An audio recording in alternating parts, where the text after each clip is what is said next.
হুগলি জেলার অন্তর্গত চুঁচুড়ার মেডিসিন মার্টের বাসিন্দা বুধিয়া নামের এক বৃদ্ধা মেয়েটি জন্মেছিল, কিন্তু কুকুরের দুধ খেয়ে বড় হয়েছে এবং আজ সেই বৃদ্ধা এই কুকুরদের জন্য বিয়েও করেনি এবং সেই থেকে এই কুকুরদের নিয়েই জীবন কাটাচ্ছে। আমি জ্ঞান ফিরে পেলাম, এই কুকুরটিকে নিজের সন্তানের মতো লালন পালন করছি।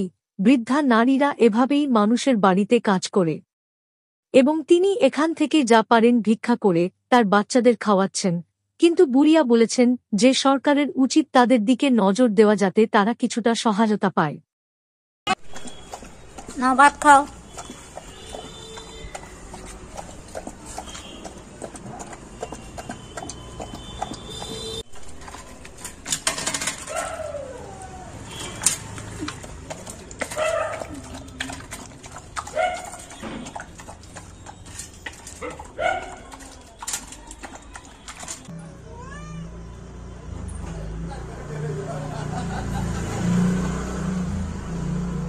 মা আমার সেলফি তুলছে কি সুন্দর।